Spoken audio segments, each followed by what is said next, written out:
to bring it back around to the themes, right, that we're talking about, and jazz and bebop and all this stuff, I thought it was fun to rediscover, because I had watched Cowboy Bebop, long ago, back when it first came on Adult Swim.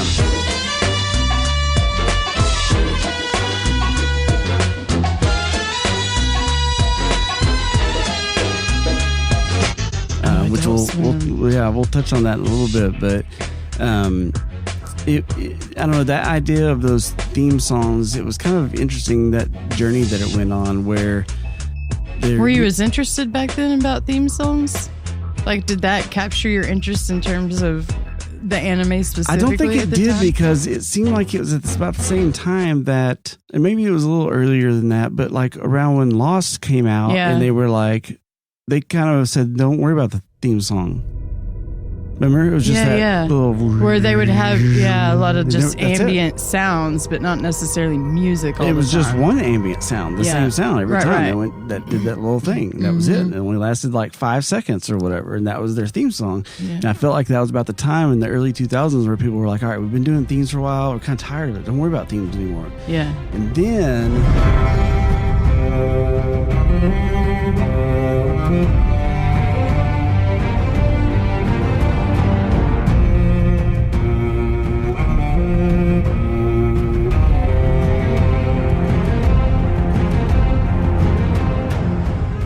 around like, say, Game of Thrones, remember? And now theme songs started getting cool again. Well, just cool anthemic intros. And epic and cinematic, and like they became as big as the modern creative, like the intros to the shows themselves. Yeah. They finally were matching the passion of the creativity. I know. I feel like in some areas, or some, not areas necessarily, but some industries that sort of kind of took a back burner or whatever, or not some industries, maybe some aspects of films or different types of medias like that, that's, you're experiencing that media visually, and if you have hearing, then why not make a comparative sound, or intro as you would to the visual if you want to make an impact. It's like a first impression, right? That sound and that visual is going to make that. Well, finally they caught up to each other, because a lot of things would have a fantastic visual intro, like that one show that you watch, is it Star Trek Discovery, or whatever at night. That intro song is very different than what you're seeing. For visually. Enterprise? Enterprise. That's what it is. Not Discovery. Enterprise. It's been a long road getting from there to here. It's been a long time, but my time is finally near. I will see my dream come alive at last.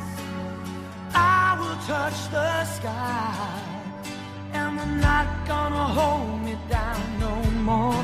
No, they're not gonna change my mind. Yes. And you're like, wait, what? This seems like a different show. No, I like the Discovery one. That one's different. Yeah, that one's good. But the one for good. Enterprise is... Yeah, it's quite jarring. It's almost like the wrong song was accidentally picked for that, intro.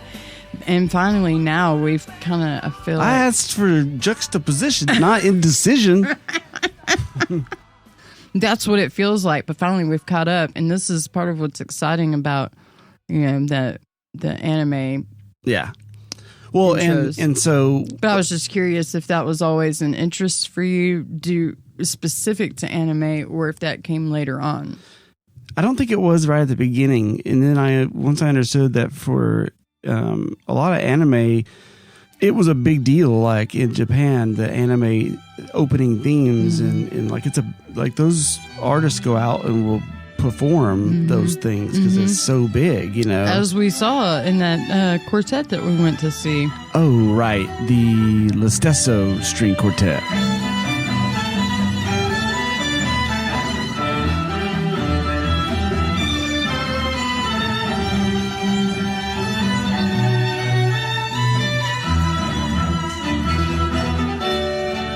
of the anime. Yeah, exactly.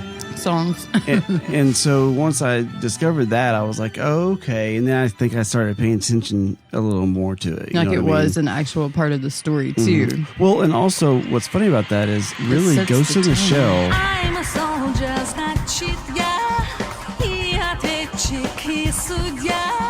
я стою на двух концах огня. When that show finally came out through Adult Swim, like in the early 2000s, that was the cool thing about Adult Swim, going back to our conversation about not having access to stuff. Right. Adult Swim changed the game because before then it was just too expensive to go try to buy anime and get your hands on it, that now we finally had access to more than just one. You know, they had a few of them on there. And once I got Ghost in the Shell, I was like, this is legit. This is awesome. Yeah. I love it. But the themes, like here, I'll play just a piece of the opening theme for the one that came out in the early 2000s. The Cowboy Bebop? No, this is a Ghost in the Shell. Ghost in the Shell. There's something so fun about it.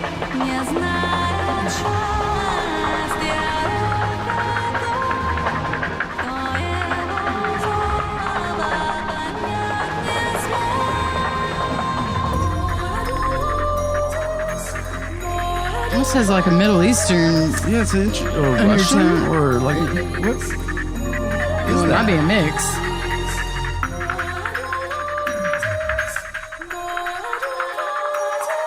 A little bit Celtic, maybe.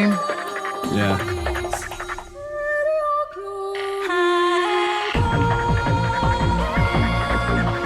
Turkish, maybe. Is that a violin, a viola, or a cello? It's a piccolo. It's fun, though. It does sound like a fusion of a lot of different influences. I like it, though. That's cool. So I started taking notice just because Ghost in the Shell had some awesome music. Now, Yoko didn't write that, but she did the score for Ghost in the Shell. And it was phenomenal.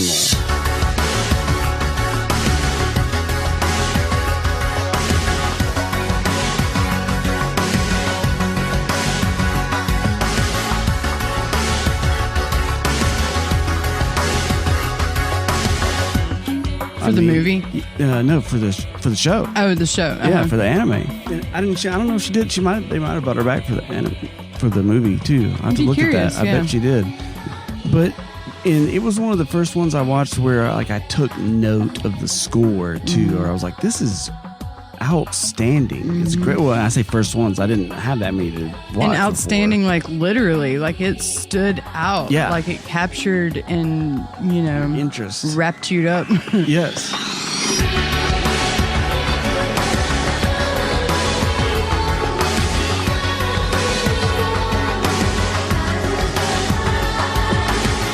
And so like, here you go. We're going on this ride.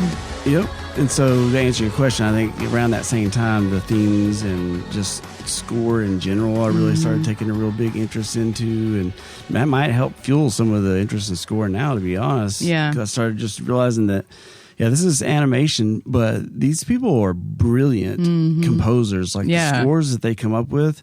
And for her, I just started seeing her name around. And there was a show called Wolf's Rain that came out. I don't know if you ever remember seeing when you watched that one, where it's these, it's like a pack of werewolves basically, and they're trying to live, you know, around humans too. Yeah. So they don't want people to know that that's what they are. Right. And it's really fun. But I kept the score in it. It would have these super fun kind of quirky things, but then it would have these big sweeping melodies of strings and just epic feelings where I was like, this sounds like Hollywood cinema. And it's this anime. Like that's the care that they put into it. Yeah. You know what I mean? I do know what you mean, and I totally love that too, because why would you not incorporate, you know, if you were to go see an orchestra play or even a concert, just any concert where they're playing live instruments, those convey the emotion of that moment. Why would you not also attach that, you know, same care and passion to that experience as well. You know, the anime, I mean, the type of art that it is very intricate, you know? Right. And so every little thing means something in those. And I love that. So why should the music not reflect that? Exactly. But, well, the why not is that it costs money.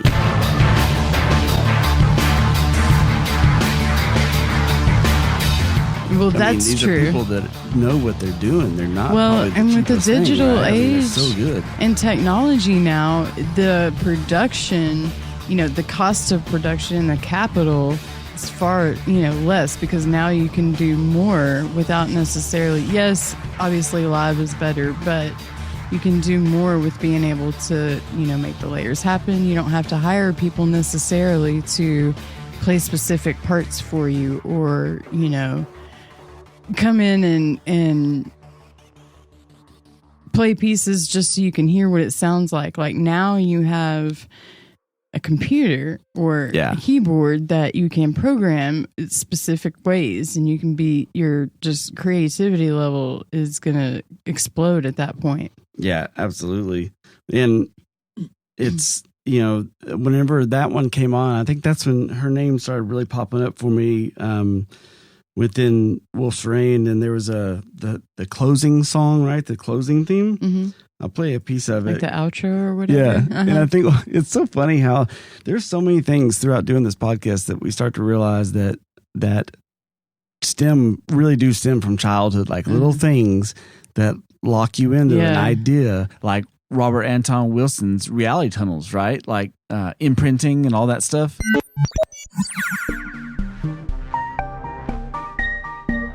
We all perceive a different world because our brains are organizing it according to patterns the brain has created to organize. And those patterns seem to be created, at this date it appears they are created, by our genetic programs, by our early imprints, by our subsequent conditioning, by our learning, and by whatever experiments we have done in reprogramming our nervous systems.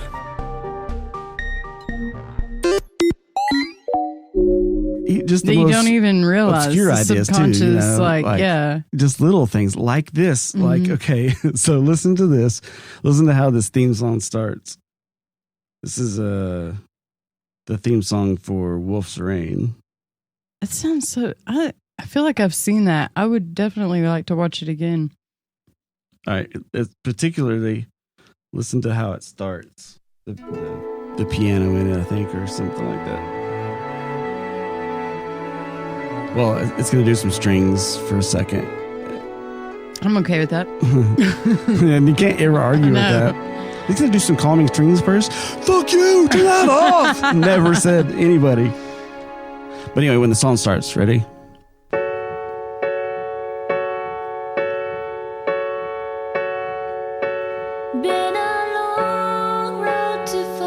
So simple. Right? That so simplicity emotional. of a repeating note is just says so much. It says so much. You don't need so much, but when that melody kicks in, it just is overwhelming almost off of that single. Yeah.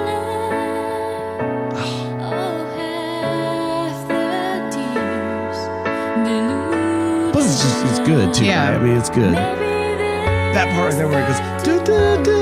Mm-hmm. Okay, so what's funny about this though is that so that was written by Yoko, right? And it's these little things where I'm like, maybe had this not happened, I wouldn't even really have concentrated on her and know who she is or anything. But as soon as I heard that off of Adult Swim, one reason why I was hooked is because when I was a kid, I fucking loved it was a Flutterby for sure. The Flutterby. So then I took a step back even from that, and I was like, why is that? One of the other reasons is I used to sit around watching Days of Our Lives with my mom all the time, right? Uh-oh. And this was the soap opera that came on after Days of Our Lives, I believe.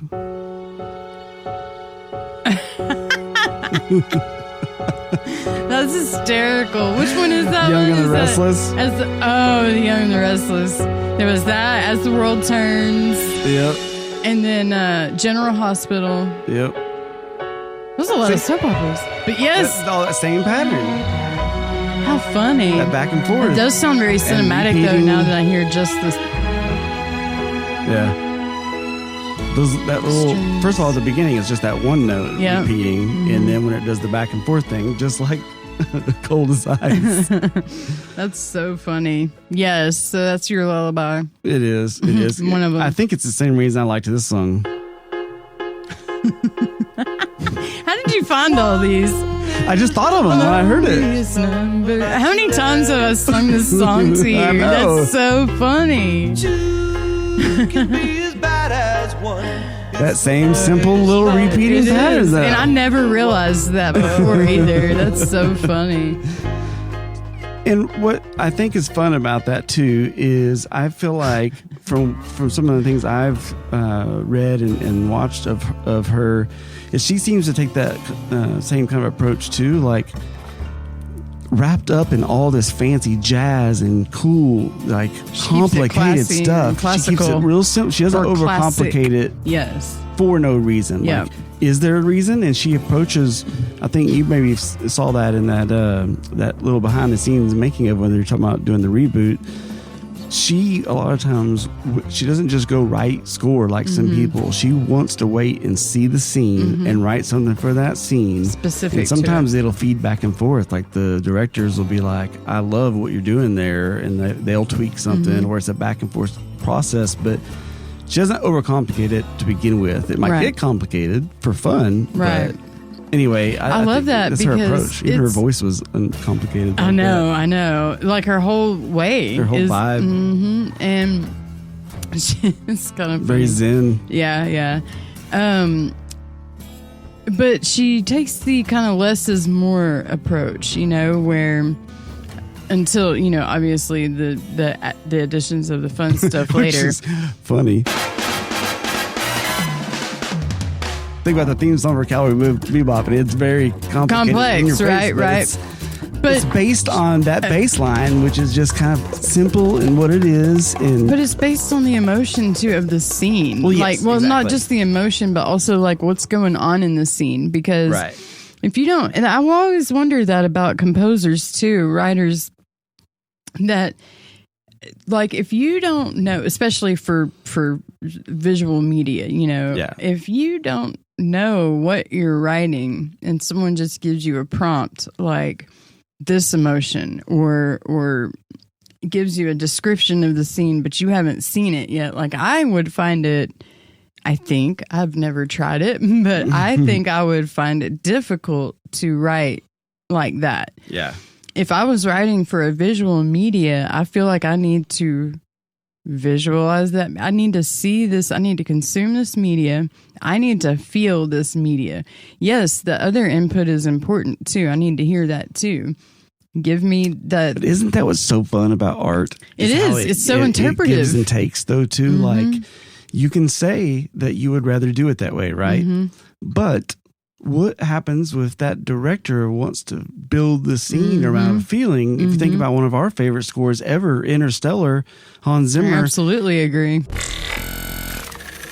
It was very important to me that the music not pay any attention to the genre of the film. What I wanted to do was to engage Hans in a very pure creative process. I was working on a completely different movie, and Chris said to me, if he were to write one page of something, and he wouldn't tell me what the movie was about, but he'd just write one page, would I give him one day, and just whatever came to my mind, I would start writing. I think what that did for him is it set him very firmly in a direction relating to the heart of the film. I mean, I listened to it extensively while I was finishing writing the script, and then when we were in production as well. Christopher Nolan went to him and asked him to go write something, and he gave him some kind of prompt, right? Like you were just saying, but it wasn't super detailed. Right. Just enough to just trusted his creative, pattern.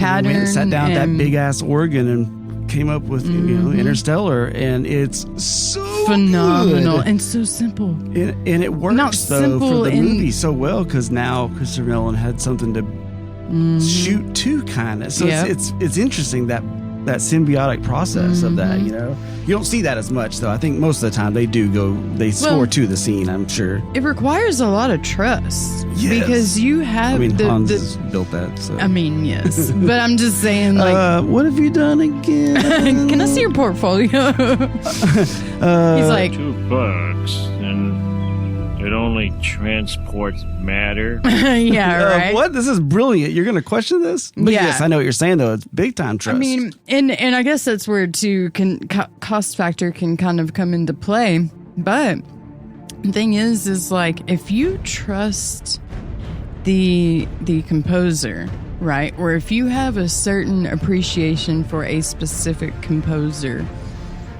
you can give them your trust and say, here is my project, here is my vision. I want you to convert this and convey it through your perception of the input that I've given you. Because I love whatever blah blah blah that you've done previously. I can identify whatever it is. I have enough faith in that, what you did before, your creative process, or just your sound in general. Like, let me give you this and let's see what happens with this. What a fun job, by the way. Well, and that's, unfortunately, a lot of people don't get a lot of credit in the creative process of anything that you do that takes more than one person, unfortunately. We've joked about it before of how I've written songs and then we get off stage and somebody goes and tells Drew, hey, I really like that song that you wrote. Say you do or say you don't, it doesn't matter much to me.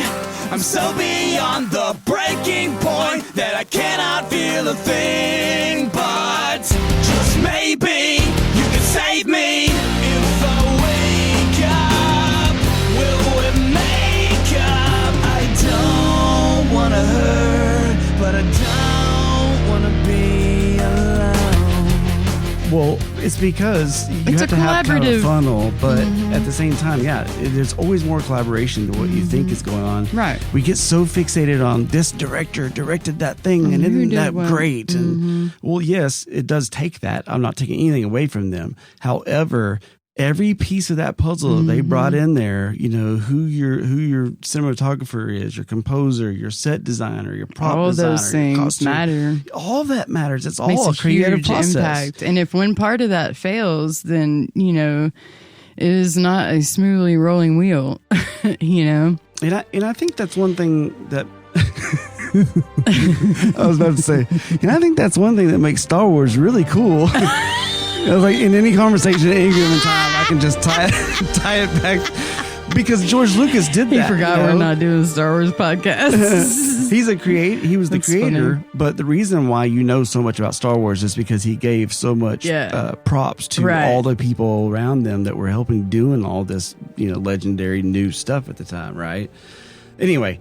So, real quick, so we can get on to the topic at hand, which is deconstructing the theme. Which is not Star Wars. Well, we've been deconstructing the theme. There's different ways to do this, which is what we've been talking about. Different ways to do things. There was different jazz than one type of jazz that I don't know why I thought that was so dumb.